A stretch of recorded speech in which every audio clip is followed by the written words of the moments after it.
The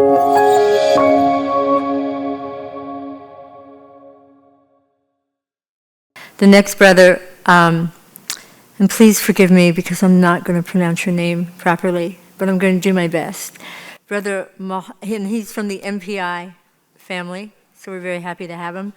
Brother Mohannad Mofawaz. He's a PhD candidate at Lilly Family School of Philanthropy, and he's focusing on financial sustainability and foundations, perfect for the theme of this conference. He's decided to dedicate his privilege, I love that, I was really impressed when I read that, to creating sustainable financial systems that advance the most vulnerable populations, something we all should be doing in some way, shape, or form. While completing his BS in Industrial Systems Engineering in his home country of Saudi Arabia, he mulled over the ways that he could best contribute to social equity. He then made a career change and earned his MA in Philanthropic Studies, and he served as the Chief Operating Officer at Strategy Manager at, I can't pronounce this, Al Fazan Academy at King Fahd University of Petroleum and Mineral. And he's focusing on improving nonprofit leaders across Saudi Arabia and the Gulf states. He serves as a board member in different organizations in Saudi Arabia, focusing on youth work. So, Ahlan wa Sahlan, that's about all you get out of me in Arabic. Please welcome Brother Mofawaz. Can you please come up here and say your name so that we can stop mispronouncing your name? Yeah, sure. Thank you so much. You're Actually, welcome. you said my name better than myself. طيب بسم الله الرحمن الرحيم. السلام عليكم وبركاته. Is it? Okay. Assalamu alaikum wa rahmatullah. Okay, I know it's the end of the day. I know it has been 2 long days, so inshallah I'm going to make this as sweet, short, and as less painful as it can be, okay? It's just an academic paper, so bear with me. It's an important topic, I believe, and I'm going to tell you why. So inshallah today I'm going to talk about, okay, this is how it works. Okay, so inshallah today I'm going to talk about Americans' perception on waqf. So I'm not going to talk about like how people in the academic field think about waqf, how waqf should be run, how waqf should be managed, but I'm going to focus on the average American Muslim. How do they perceive waqf? What do they think waqf is? Who should manage waqf? And again, I'm talking about people who might never attended NACIF, people who do not have the experience, the knowledge that you have. They are not Sharia scholars. They are not people who are familiar even with the concept of Islamic banking or Islamic finance. So maybe their perception would be different. So different. We'll see. But I think it's an important topic because recently, there is like a wave of people trying to establish waqf, and that's across the United States, especially in the last couple of years. Subhanallah, Allah al-Musta'an, our ummah body is bleeding from everywhere, and people started to send their donations and zakat to overseas to cover all the gaps and the needs here and there. But when the prime month of fundraising for Islamic organization came and they raised fund, they encounter a challenge of being insured maybe for the first time. Why? Because most of the people in their community already gave their donations to organizations overseas.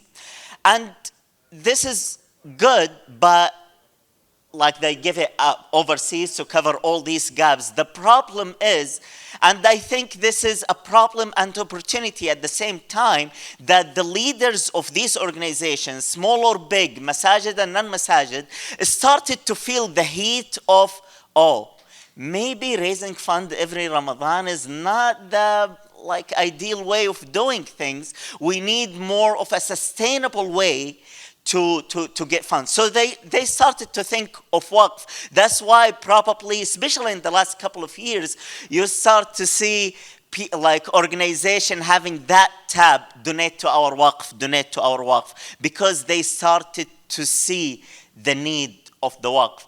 Most of these donations, at least for the small organization, come from individuals, and they focus on individuals. The question is, what do these individuals know about waqf? When you have a tab in your website saying donate to our organization or to our waqf, some people might have different perception than the leaders' perception of what waqf is and how it should be run. So that's why I think this topic is important. يعني, historically, we know that waqf has funded different causes, and alhamdulillah, it has been successful.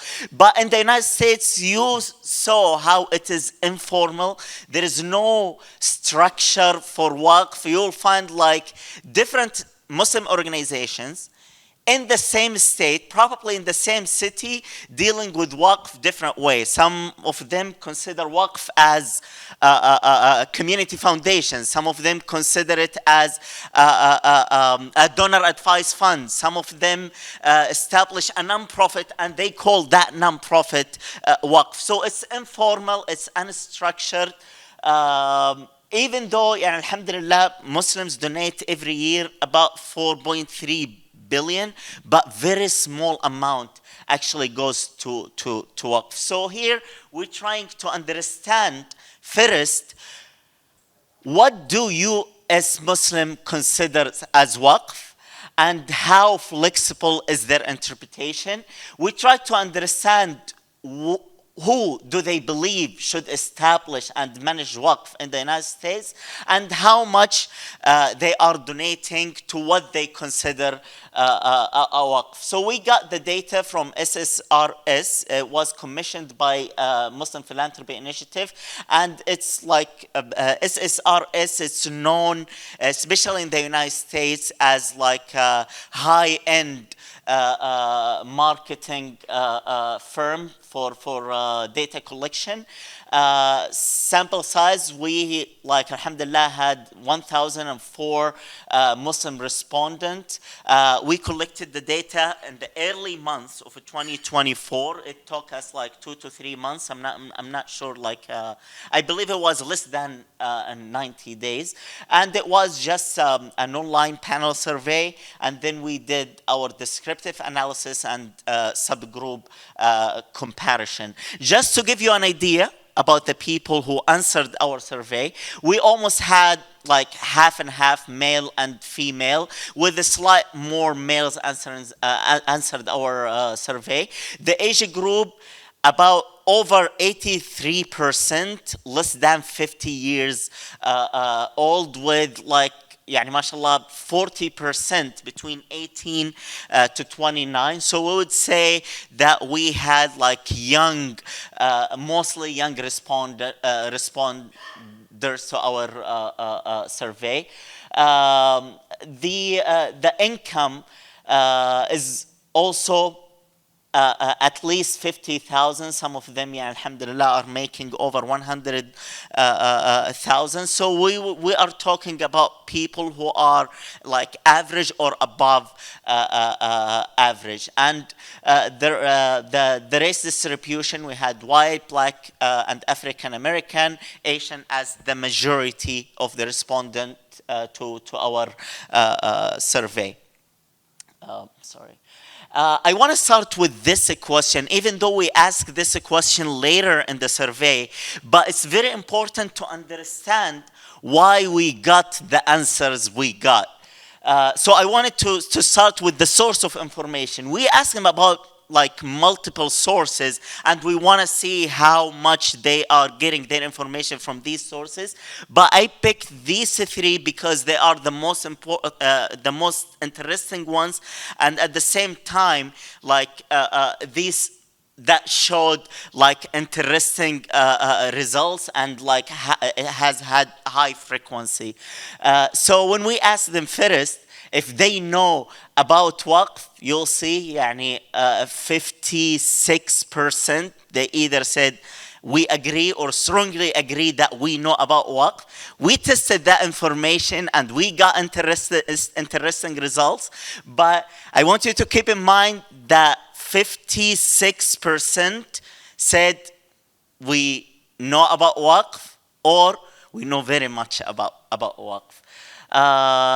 Their source of information, they are either getting their information from their local imams or online sources or through Muslim non-profit or charity organizations. There are other options, but these are like the options that most people picked, and you can see like how much they are leaning toward agree or disagree. But just one thing, that there are people who are like making their local imam and the online platform at the same level as their source of information about waqf. What count as waqf?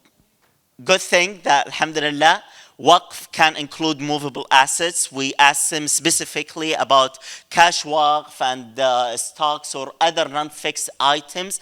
We saw that like 54% either agree or disagree, either agree or strongly agree. The same thing, any business, regardless of its nature and size and product, can be established or designated as waqf. And donating cash to be invested and return used to support charitable causes also constitute or can be considered as waqf. These are the top picks of what do they consider as waqf. Here we ask them, which of the following organization do you think is a waqf? And we gave them 5 options, and we want them to choose among these 5 options. Either they consider it, yes, it is a waqf, or not a waqf. And we can see that like the majority, whenever there is a word religious endowment, they say it's a waqf. The majority. Like I think the first 1, 2, 3, like we're talking about 60% to 55%. Whenever there is the word religious endowment, they say it's a waqf. While at the same time, when you don't add the word religious, you would see, oh, maybe it is not a waqf for them. So this is just to give us an idea of what people think of a waqf, and there is like heavy stress on the fact that what is religious endowment is a waqf for us. What's interesting is that they said waqf can be sold, gifted, or inherited. And those people who said they know a lot about waqf now, and again, we're not discussing here whether their opinion is accurate or not, but it's very interesting to see that what they think about waqf is that, yes, waqf can be sold, yes, waqf can be gifted, yes, waqf can be inherited, which I would say like strikingly contrasts with what we know about waqf. They said, I think waqf established should be providing benefit and services solely for the needy. So again, this actually takes us to the old question about waqf, whether waqf is habsul ayn or habsul manfa'a. Is it like the benefit of the waqf is what is waqf, or the whole asset itself? But what they are thinking about is that the waqf established should provide benefit and service solely for the needy. And they think, and we're talking here about like 65% who think that individuals only can establish waqf. There was a question about organization. Can organizations, can your masjid establish waqf? And we didn't find an interesting information as this one. They said, no, actually, individuals should or can establish waqf, but we didn't find strong evidence that they think even organizations can establish waqf. Here, when we ask them about who do you trust in managing waqf, we found three types of answers. First, which is the majority, said who we think should establish waqf is a Muslim scholars who is familiar with the Sharia compliance rules and who's familiar with the Sharia ethics. The second option, not option, like the second like body or type of individuals who should manage waqf are board of trustees, and they mentioned in their reasons, because usually with board of trustees there is stronger governance structure. We don't want like one person to manage our waqf, but board of trustees to manage that waqf, to take basically the role of the mutawalli on waqf, should be better. And the last thing, they said the community leaders who understand our community needs should be leaders of waqf. So we found these three answers like being stressed on multiple times, not only in this question, but throughout the survey. When we asked them about how much, whether they donate or not, 73% said they donated to waqf in the last year. And those actually who donated to our waqf, their mean giving was higher than all like givers. It's the mean of the people who donated to the waqf, the mean giving was higher than others who didn't donate to waqf. Even though when we checked the median giving, we found that the majority of people who gave to waqf actually gave in a small scale. We're talking about $100 to $200, even though they think giving to waqf is important. And there were other questions about, do you think waqf is achieving the goals and objective that you think is supposed to achieve? And the majority, strike majority, they said, yes, we think waqf is working, we think waqf is beneficial. However, we just donate in a small scale. So that shows you the trust in the structure of waqf, or what they think waqf is. To conclude here, what does that mean? First, high charitable attachment. 73 people donated to waqf just in the last year among 1,004 people. But again, giving remain informal and very small in scale. Trust is highest when waqf combine religious credibility, structured governance, and community relevance, because these are the three types of people that we trust to manage awqaf. And as I said at the beginning, digital platforms are co-equal with Imam in shaping waqf understanding. But as we saw as well, people would say they know about waqf, but when you test their information about waqf, maybe they don't know as much as they think they know, which actually opens the door for us to educate our people, to educate our community leaders, to educate our donors what waqf is and what is the benefits of waqf. I think this is one of the main takeaways, is that people might think they know about waqf, but when you ask them details about waqf, they don't know, like at least they don't know the right information about waqf. So when we raise fund in our communities, we should start by educating people about what is waqf, the importance of waqf, and the impact that waqf can have. That's all of it. Thank you so much, and I would welcome any questions.